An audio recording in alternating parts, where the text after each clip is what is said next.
ওয়ামা খালাকতুল জিন্না ওয়াল ইনসা ইল্লা লিয়াবুদুন। আল্লাহ বলেন, আমি জিন ইনসানকে সৃষ্টি করি নাই, হ্যাঁ করেছি একমাত্র ইবাদতের জন্য। নবীজি বলেন, লা তাআতা লি মাখলুকিন ফি মাসিয়াতিল খালিক। নবী বলেন, হে উম্মতেরা, আল্লাহকে অসন্তুষ্ট করে পৃথিবীর ভিন্ন কারো হুকুম মানা হারাম। তরজমা শেষ। এবার ব্যাখ্যা। হাদিসের তরজমা ব্যাখ্যার উপরে কিছু টাইম চলে যাবে। হাদিসের তরজমা কি? আল্লাহকে বেজার করে দুনিয়ার অন্য কারো হুকুম মানা কি? এটা তরজমা। এখন ব্যাখ্যা কি হবে? ব্যাখ্যা আমি মনের থেকে বানায় দিলে হবে না। নবীজি সাহাবাদেরকে ব্যাখ্যা শিখাইছেন, তাদের থেকে তাবিঈন, তারপরে তাবে তাবিঈন, ইমাম মুজতাহিদিন, উলামায়ে মুতাকাদ্দিমিন, মুতাআখিরিন, এভাবে ব্যাখ্যা আমাদেরকে শিখাইছেন যারা, ওই ব্যাখ্যাই দিতে হবে। এর মধ্যে বরকত। নিজের থেকে বানায় দিলে বরকত হবে না, ঝামেলা হবে। কারণ আমি বানাইতে যাব, আমার জবান তো যারা আমাদেরকে শিখাইছেন তাদের তুলনায় আমার জবানটা দুর্বল, তাদের চক্ষুর তুলনায় আমার চোখ নাপাক। তারা তো তাকওয়ার মানদণ্ডে জীবনকে কাটায় গেছেন, আমার তো তাকওয়া নাই। আমার জিহ্বা নাপাক, অন্তর নাপাক, চোখ নাপাক, হাত নাপাক, গুনাহের কারণে। মানুষ বলে আমি বড় বক্তা, আল্লাহ বলেন আমি জানি তুই সারা রাত মোবাইলে গুনাহ করো। কেউ জানে না, কে জানেন? এজন্য আবু হুরায়রা রাদিয়াল্লাহু আনহু থেকে হাদিস বর্ণিত, কিয়ামতের দিন 3 ব্যক্তি সবার আগে জাহান্নামে যাবে। কয় ব্যক্তি? 3 ব্যক্তি। কেমন 3 ব্যক্তি? যাদের ব্যাপারে দুনিয়ার জ্ঞানীরা বলবে এরা জান্নাতি, কিন্তু হাসরের ময়দানে 3 জন কোথায় যাবে? কেমন 3 জন? প্রথম হলো শহীদ, গলা কাটা শহীদ। আল্লাহ বলবেন, এই শহীদ এদিকে আয়, তোর জামা কাপড়ে রক্ত কেন? বলে আল্লাহ শাহাদাত বরণ করেছি যুদ্ধ করে। বলে যুদ্ধ কেন করেছো? বলে দিনের পতাকা উড্ডীন করার জন্য। আল্লাহ বলেন, দুনিয়াওয়ালারা তো তাই জানে, আমি তো তোর ভেতরেরটা জানি। তুই দিনের জন্য যুদ্ধ করো নাই, তুই মানুষের স্বাগতম আর বাহবা পাওয়ার জন্য তুই চেয়েছো শহীদ হলে তোর স্মৃতির পাতায় ছবি আঁকবে, মরে মরে ছবি তোলা হবে, ছবি টানানো হবে, মানুষ তোকে সম্মান করবে, স্বাগতম দিবে, ফুলের তোড়া দিবে। তাহলে যেটা তুই চাইছো এটা দুনিয়ায় হয়ে গেছে, আমার কাছে কিছু নেই। আল্লাহ বলবেন, ফেরেশতা একে ধর, জাহান্নামের শিকল লাগায় জাহান্নামে। এই হাদিসটা আবু হুরায়রা রাদিয়াল্লাহু আনহু বর্ণনা দিতে গিয়া নিজে 3 বার বেহুশ হয়ে গেছেন। দ্বিতীয় ব্যক্তি হলো আমার মতো আলেম। বলবে, এই আলেম এদিকে এসো, মাওলানা সাহেব, তোমারে আমি কোরআন হাদিসের ইলম দিছিলাম, কি করছো? ও আল্লাহ, পুরা দুনিয়াটা গরম বানাই দিছি না বয়ান করে? দিনের দাওয়াত দিছি, আমার বয়ানে গোটা পৃথিবী মাতোয়ারা ছিল। আল্লাহ বলেন, মানুষ তো তাই জানে, আমি তো তোর ভেতরেরটা জানি। তোর নাম কেন ছোট পোস্টারে তোর মনে রাগ আসছে? কেউ জানে না, আমি আল্লাহ জানি। হাদিয়া কম দিছে আর দাওয়াত নেও নাই, কেউ জানে না, আমি জানি। নামের শুরুতে আল্লামা লেখে নাই, মনে কষ্ট নিয়েছ, কেউ জানে না, আমি জানি। আল্লাহ বলবেন, ওর ভেতরটা খারাপ, আমার বিচার ভেতর থেকে জাহান্নামের শিকল লাগাই মাওলানাকে জাহান্নামে দাও। তৃতীয় ব্যক্তিকে ডাকবে দানবী।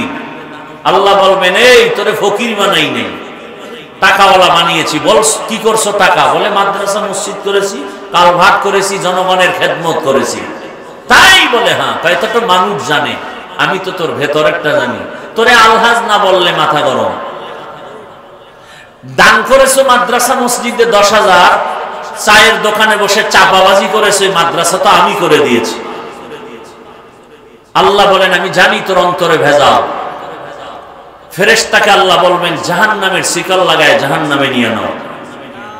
এই 3 ব্যক্তির হালাত যদি এমন হয়, আপনার আমার উপায় কি হবে? একবারও কি চিন্তা করেছি? আল্লাহ আমাদেরকে হেদায়েতের দৌলত দান করেন। নবীজি বলেন আল্লাহকে অসন্তুষ্ট করে পৃথিবীর কাউকে খুশি করা যাবে। এই তরজমার ব্যাখ্যা কি? ব্যাখ্যা হলো আল্লাহকে অসন্তুষ্ট করে পীরের কথা মানা হারাম। আমার কথা বোঝা যায় তো? আল্লাহকে অসন্তুষ্ট করে পীরের কথা মানা কি? এখন একজন পীরের খুব ভক্ত দাঁড়ায় যদি কয় হাফিজ ভাই পীরের কথা মানা যাবে না, এটা কত নাম্বার আয়াতে আছে? এরকম বহু তারসেরা আছে সমাজে। পীর সাহেবের কথা মানা যাবে না, এটা কত নাম্বার আয়াতে আছে? চিন্তা করেন তো, ওই লোকটা শুধু তরজমার উপরে চলে, ব্যাখ্যা কি জিনিস বুঝেই না। আল্লাহকে অসন্তুষ্ট করে মা বাবার কথা মানা হারাম। আল্লাহকে অসন্তুষ্ট করে কোন নেতার কথা মানা হারাম। আল্লাহকে অসন্তুষ্ট করে কোন নেত্রীর কথা মানা হারাম। এক কথায় জবাব, দুনিয়ার সকলকে বেজার করা সম্ভব, আমার আল্লাহকে বেজার করা সম্ভব না। থাকো বাদ আবুয়াতিশ বান্দা বামানে তু মুর্দা বাহক জিন্দা। দুনিয়ার সবাই বেজার হবে, কোনো আফসোস নাই, কিন্তু আল্লাহকে বেজার করা যাবে। হাদিসের আলোচনা, এরপরে গিয়ে আয়াতের উপরে কিছু কথা বলবো। আল্লাহকে বেজার করা যাবে না কেন? দুনিয়ার মা বাবা ভাই বোন সবাইকে বেজার করা যাবে কেন? এর এক নাম্বার জবাব, দুনিয়ার সবাই হলো ক্ষণস্থায়ী, আমার আল্লাহ হলেন চিরস্থায়ী। দুই নাম্বার জবাব, দুনিয়ার সব মানুষ আমার সাময়িক সময়ের জন্য আপন, কিন্তু আসল না। আমার আল্লাহ সব সময়ের জন্য আমার আপন এবং আসল। हकीकत से तो दुनिया बेखबर है, दुनिया की नुमाइश पर नजर है। नमी गुयम के अज दुनिया जुदा बाश, बहर कारे के बाशिबा खुदाबाश। এই পাগলারা, একজনে কান্দে তুমি ওদিকে তাকাও কেন? তুমি নিজের দিকে তাকায় আফসোস করো, তোমার কান্না আসে না কেন? এটা কি কান্নার প্যান্ডেল না হাসি তামাশার প্যান্ডেল? তো কান্নার প্যান্ডেলে কান্না আসবে, এটাই স্বাভাবিক। হাসির প্যান্ডেলে হাসি আসাটাই স্বাভাবিক। কান্নার প্যান্ডেলে কান্না যদি না আসে, বড় কপাল খারাপ। অন্যের কান্নার দিকে তাকায় না, চিন্তা করো আমি মানুষ হতে পারি নাই। যদি মানুষ হতে পারতাম তাহলে আমার আল্লাহর মোহাব্বতে কেন চোখে পানি আসবে না? দিলটা পাথর হয়ে গেছে, চোখে পানি নাই। শক্ত দিলওয়ালার চোখে কান্না আসে না। আল্লাহ বলেন সুম্মা কাসাত কুলুবুকুম মিন বা'দি যালিকা ফাহিয়া কাল হিজারাতি আও আশাদ্দু কাসওয়া ওয়া ইন্না মিনাল হিজারাতি লামা ইয়াতাফাজ্জারু মিনহুল আনহার। আল্লাহর আযাবের ভয়ে পাথর কান্না করে, ঝর্ণা প্রবাহমান, শুধু ওরা ঝর্ণা না, ও আল্লাহর আযাবের ভয়ে কান্না করে।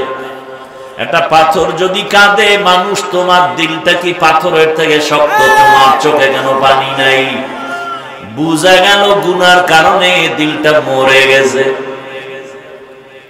দিলকে জিন্দা করো। দিল জিন্দা করার জায়গা উলামায়ে কেরামের মজলিস।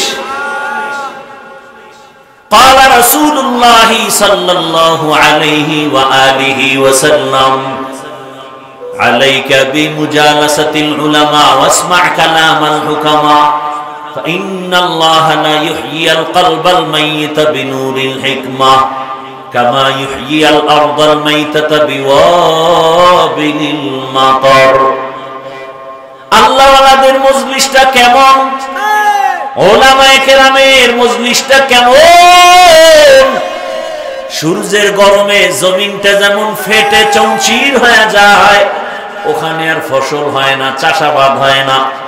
গুনাহ করিয়া যাদের দিলটাকে ভেঙ্গে চৌচির করে ফেলেছ, ওই শুকনা জমিনে আমার আল্লাহর রহমতের বৃষ্টি এসে যেমন নরম বানায় দেয়, ফসল উৎপাদন হয়। আল্লাহর নবী বলেন, উলামায়ে আহলে হকের মজলিসে বসে তাদের হিকমতের বয়ান শুনো, আল্লাহ তাআলার রহমতের বৃষ্টি দিয়া মুর্দা দিলগুলো জিন্দা করে দিবে। সোহবতে সালেহ তোরা সালেহ কুনা, সোহবতে তালেহ তোরা তালেহ কুনা। আল্লাহকে বেজার করা যাবে না কেন? বলে আমার আল্লাহর মতো আপন কেউ নাই। দুনিয়াতে আপন আছে, তবে নিঃস্বার্থ কেউ নাই, সব স্বার্থপর। আর আমার আল্লাহ এমন আপন, আমার আল্লাহর কোনো স্বার্থ নাই। দুনিয়াতে তাকায় দেখলাম এই বাংলার জমিনে স্বার্থের একটু আঘাত লাগার কারণে মা বাবা হইয়া সন্তানের জবাই করে ফেলে। সন্তান মা বাবাকে স্বার্থের টানে জবাই করে, ভাই ভাইকে জবাই করে, স্ত্রী স্বামীকে জবাই করে, স্বামী স্ত্রীকে জবাই করে। আমার আল্লাহ যদি স্বার্থপর হইতেন, আল্লাহর দেয়া পানি, আল্লাহর দেয়া বাতাস, আল্লাহর দেয়া সূর্যের আলো, চাঁদের আলো, জমিনের ফসল, গাছের ফল, নদীর মাছ খাইয়া যারা এখনো আল্লাহকে মানো না, আল্লাহ যদি স্বার্থপর হইতেন, ঘুমের মধ্যে তোমাকে মেরে ফেলতেন। আল্লাহ স্বার্থের জন্য তোমার একবারও খারাপ ব্যবহার করেন নাই, বরং আমার আল্লাহ কেমন দয়ার মালিক। আল্লাহ বলেন, যারা আমারে মানো, তুই যেই গাছের ফল খেতে পারবি, যারা মানে না তাদের জন্য সেই গাছের ফল খাওয়ার স্বাধীনতা দিলাম। আল্লাহর মুমিন বান্দা, যেই নদীর মাছ খাওয়ার স্বাধীনতা আছে, বেঈমানেরও সেই মাছ খাওয়ার স্বাধীনতা আছে। আল্লাহ কাউকে ধরেন না, আল্লাহ রেডি রাখছেন ফলাফলের বেলায় দেখতে পাবা কে জান্নাতি কে জাহান্নামী। দুনিয়া পরীক্ষার হল, বাধা দেওয়ার জায়গা না। আল্লাহ তাআলা এজন্য সব নিয়ামত ভোগ করার স্বাধীনতা দিলেন সবাইকে। এ কারণে মুমিন যেই রাস্তা দিয়া চলে, বেঈমানও সে রাস্তা দিয়া চলে। মুমিনও যেই গাছের ফল খায়, বেঈমানেরাও খায়। মুমিন যেই নদীর মাছ খায়, বেঈমানেরাও সেই নদীর মাছ খায়। আল্লাহ বাধা দেন না। বাধা না দিয়ে আল্লাহ কি বেজার কয় না, বরং আল্লাহ বারবার ডাকে, না আমার রহমতের দরজা খোলা, দরজা ছেড়ে কই যাবি? আমার দরজার বাইরে যেখানেই যাবি সেখানে জাহান্নাম ছাড়া কোনো দরওয়াজা নাই। রহমতের দরজা খুলে আল্লাহ ডাকে না। ফজরের সময় ডাকলেন, আসরে, জোহরে, মাগরিব, এশায় ডাকলেন।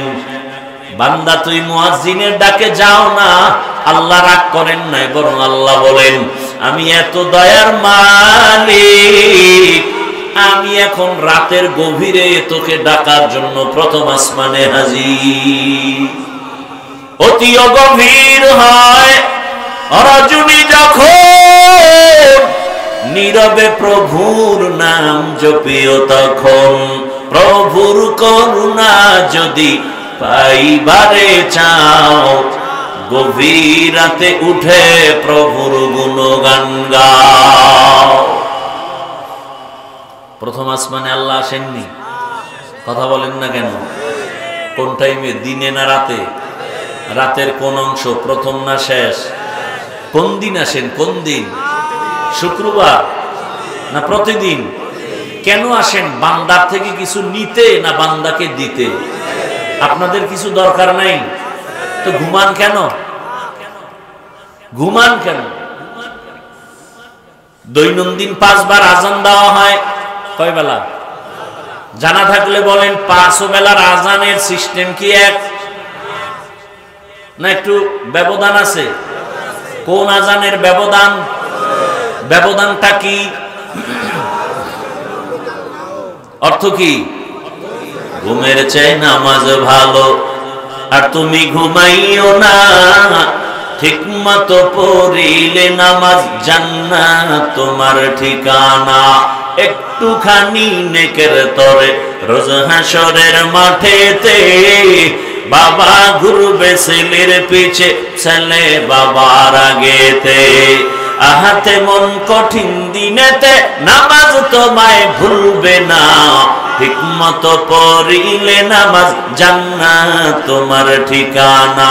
পশু পাখি কীট পতঙ্গ কেউ ঘুমিয়ে রইল না, মানুষ হয়ে ঘুমিয়ে থাকা ঠিক তো মোদের হবে না। আহাতে মন কঠিন দিনেতে আল্লাহ কিন্তু ছাড়বে না, ঠিকমতো পড়িলে নামাজ জান্নাত তোমার ঠিকানা।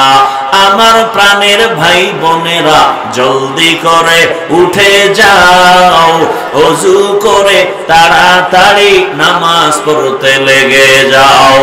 আহা নবী বেনামাজির শাফাআত করিবেন না, ঠিকমতো পড়িলে নামাজ জান্নাত তোমার ঠিকানা। ঘুমের চেয়ে নামাজ ভালো, আর তুমি ঘুমাইও না, ঠিকমতো পড়িলে নামাজ জান্নাত তোমার ঠিকানা। ঘুমে ধরছে আপনাদের? আমার জানা মতে এই জাতি তো রাতে ঘুমায় না, মোবাইলের হক আদায় করে। আল্লাহর কাছে একটা নিয়ে দাঁড়াতে হবে না? আল্লাহ জিজ্ঞাসা করবে কি হক আদায় করছে? মাইয়ার হক, পোলার হক, বউয়ের হক আদায় করতে না পারলেও ও দয়ার মালিক সারা রাত দরওয়াজা জানালা বন্ধ করে মোবাইলের হক আদায় করেছি। কেউ ঘুমাবে না, রাতের দিন বানায় সারা রাত মোবাইল চালায়। আর করে কি? ভালো কোনো বয়ান শুনে শুধু জেনা চলে, জেনা ঘরে ঘরে, রুমে রুমে। বাবা মোবাইল চালায়, মাও চালায়, মেয়েও চালায়, ছেলেও চালায়। চোখের গুনাহ, হাতের গুনাহ, জবানের গুনাহ, অন্তরের গুনাহ। সারা রাত যেই পরিমাণ ঘরে ঘরে, রুমে রুমে গুনাহ, মোবাইলের মাধ্যমে উচিত ছিল ঘুম থেকে উঠে দেখবে চেহারাটা বানর হয়ে গেল। আমার আল্লাহ কেন করেন না? একমাত্র রহমতের নবীর উম্মত হওয়ার বরকতে করেন না। ওগো নবীর উম্মতেরা,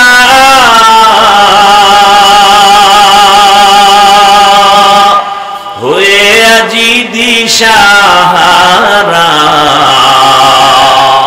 কোরআন হাদিসের চলো যখন যাহা চায় মনে, নবী বিনে কি তরবে পুলসিরাত মিজানে, নবী বিনে কি তরবে পুলসিরাত মিজানে। উম্মতের কান্ডারি নবী কাঁদছেন উম্মতের লাগি,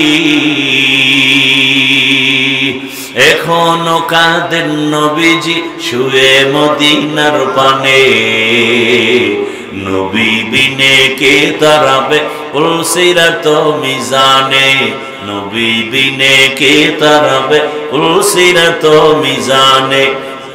নবী আমার জীবন ভরে দিনের লাগি কষ্ট করে, দান দান শহীদ করিলেন উহুদেরই ময়দানে, নবী বিনে কে তারাবে পুলসিরাত মিজানে, নবী বিনে কে তারাবে পুলসিরাত মিজানে। ভাইরা আমার, কষ্ট হয় না তো? আল্লাহ শেষ দোয়া পর্যন্ত আমাদেরকে কবুল করে। আরো আস্তে করে বলেন হ্যাঁ। তা আল্লাহকে বেজার করা যাবে কেন? আমার আল্লাহর মতো আপন কেউ নাই। এই যদি সারা রাত বয়ান করি যে আল্লাহ কেমন আপন, সারা রাত চলে যাবে। আমার আল্লাহ কেমন দয়ার মালিক, এত বয়ান, এত বয়ান, এত বয়ান, এত বয়ান। তাবলীগের বয়ান চলতেছে, পীর মাশায়েখের বয়ান চলতেছে, জুমার খতিবের বয়ান চলতেছে, আমাদের বক্তাদের বয়ান জোহরের পরে, আসরের পরে, মাগরিবের পরে বয়ান আর বয়ান, ফলাফল কেন শূন্য? এই যে এত মানুষ ময়দানে ভরা, বলবো অনেক লোক হয়েছে, লাভ কি? ফজরে যদি মসজিদ খালি হয়ে যায়, কি বলেন? এখানে বহু আল্লাহর বান্দা আছেন, এই আপনারা এরকম কেন করেন? এত বুঝাইলাম, আসলে এই যে বলছি না শুরুতে, এখানে আসতেও কপাল লাগে, বসতেও কপাল লাগে, মোনাজাত দিয়া যাইতেও কি লাগে? এই কপালের বয়ানটা চাইছিলাম, করতাম না, করেই ফেলি 2 মিনিটে। কপাল যদি খারাপ হয় তো আমি হাফিজুর রহমান কেন, আর মক্কা মদিনার ইমাম কেন? স্বয়ং রাসূল যদি বয়ান করে এরপরও বেঈমানের কপাল খুলে না। হেদায়েতের মালিক কে? আল্লাহ। মান ইয়াহদিল্লাহু ফাহুয়াল মুহতাদ ওয়া মান ইউদ্লিল ফালান তাজিদা লাহু ওয়ালিয়াম মুরশিদা। আল্লাহ যদি হেদায়েত দেন সে পেয়ে যাবে, কোনো পেরেশানি নাই। আর যার কপাল বড় খারাপ, ওই বান্দা বান্দি হেদায়েত পাবে দূরের কথা, হেদায়েত পাওয়ার কোনো মুর্শিদ পাবে না, পথ প্রদর্শক পাবে না। কেমন বেঈমানের ঘরের বেঈমান, যেই রাসূলের চেহারা মোবারকের দিকে মায়ার নজরে যদি তাকায়, জাহান্নামের আগুন হারাম হয়ে যায়। আরো আস্তে করে বলেন, কেমন মায়ার নবী আমার, যেই রহমতের নবীর চেহারার দিকে একবার তাকাইলে পেটের ক্ষুধা নিবারণ হয়ে যায়। কেমন রহমতের নবী, যেই নবী কদম যেখানে দেন সেখান থেকে মেশকের ঘেরান আসে। যেই নবীর কণ্ঠ এত সুন্দর, আবু জাহিল্লা সারাদিন নবীরে গালি দেয়, রাতের বেলা ঘরের কিনারায় চুপ করে থাকে নবীর তেলাওয়াত শুনে। কারণ আমার নবীর তেলাওয়াতে এত মজা, এই রকম কোরআনের আওয়াজের মতো মজার কোনো আওয়াজ নাই। এই যে সমস্যা, আমার আগে হযরত বলে গেলেন না, কোরআনের আমি 2 মিনিট যতটুকু শুনলাম যে কোরআন নিয়ে মর্যাদার বয়ান করছেন, কোরআন তেলাওয়াত নাই। চাইলে মোবাইলে তো তেলাওয়াত শোনা যায়, শুনে না। মুসলমানের ঘরে কোরআন নাই, যাদের ঘরে আছে 20 বছর কোরআন পড়ে আছে, খুলে দেখলো না ভিতরটা কেমন। চিন্তা করছে, আল্লাহ হেদায়েত দান করুন। আল্লাহর কোরআন বুকে লাগান, কলিজা ঠান্ডা হয়ে যাবে। এটা একটা চুম্বক, এটার আওয়াজ শুনবেন মজা, এটার দিকে তাকাইবেন খুব মজা। কি ভাই? আলহামদুলিল্লাহি রাব্বিল আলামিন আর রহমানির রহিম মালিকি ইয়াউমিদ্দিন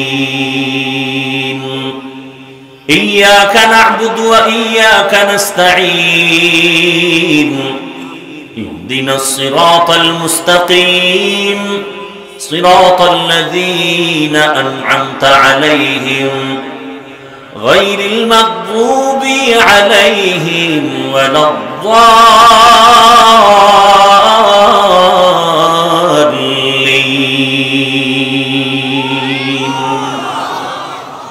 ياسين والقرآن الحكيم إنك لمن المرسلين على صراط مستقيم تنزيل العزيز الرحيم لتنذر قوما ما أنذر آباؤهم فهم غافلون لقد حق القول على أكثرهم فهم لا يؤمنون إنا جعلنا في أعناقهم أغلالا فهي إلى الأذقان فهم مقمحون وجعلنا من بينهم سدا ومن خلفهم سدا فأغشيناهم فهم لا يبصرون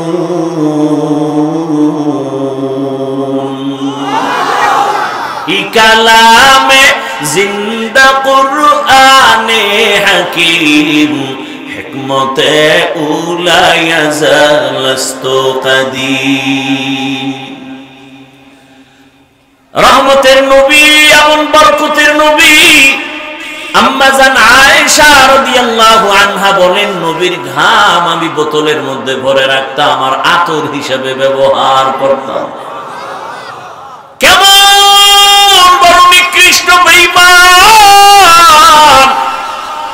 ওই নবীকে একবার দেখলেই জাহান্নামের আগুন হারাম কিন্তু ওই নবীকে এক নজর না দীর্ঘ 13 বছর দেখলো বয়ান শুনলো একই প্লেটে দুজনে খাইয়াও কালেমা কপালে আসে নাই বড় আজীবন নবীর বিরোধিতাই করে কবরে গেল এমন বড় বেঈমানের নাম আপনারা জানেননি কি নাম এর নাম কপাল এর নাম কি গরবা সুরত আদমি সাবুদে আহমদ বু জাহলো হামেক সাবুদে আদমিরা আদমিয়ত লাজমাস উদরাগর বুনা বশদহি জামাস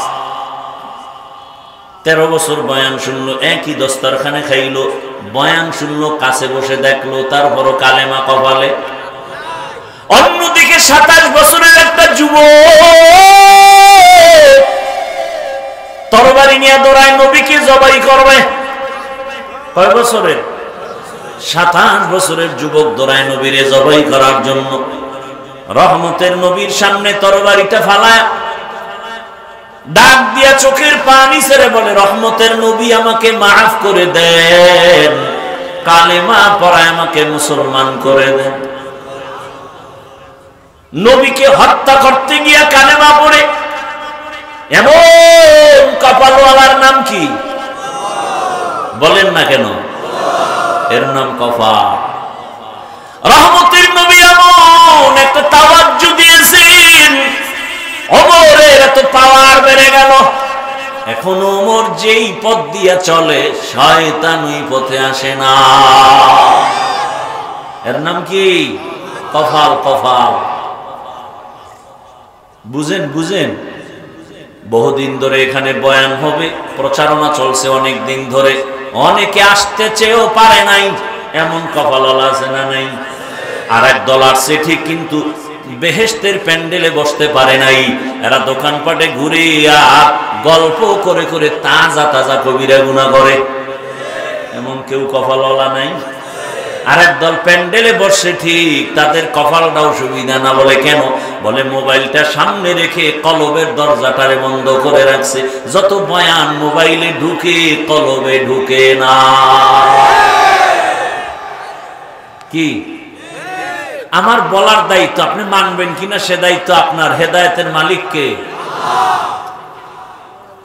আর এক দল মোবাইল সারা বইয়েই বয়ান শুনে কিন্তু আর কপালটাও সুবিধা কিনা টের পাবো মোনাজাতের সময় দীর্ঘ টাইম বয়ান শুনবে মোনাজাতের আগে নাই কেন আমি বুজুর্গ হয়ে গেছি গুনাও নাই দোয়াও নাই আর কফা বলেন তো এতগুলো মানুষ এক জায়গায় করে মা বাবার জন্য দোয়া করার সুযোগ পেয়েছেন আজকে এই সুযোগ কে দিছেন এই সুযোগটা পেয়ে কি মা বাবার হক নাই দোয়া পায় না মা বাপ এত সুন্দর সুযোগ হারায়া যাবেন এই কপাল পোড়া কেন আপনি আল্লাহ হেদায়েত দান করুন জিন্দেগি মে বন্দেগি তু কর নাহি জিন্দেগি মে बंदगी तू कर नहीं जिंदगी बे बंदगी शर्मिंदा है जिंदगी बे बंदगी शर्मिंदा है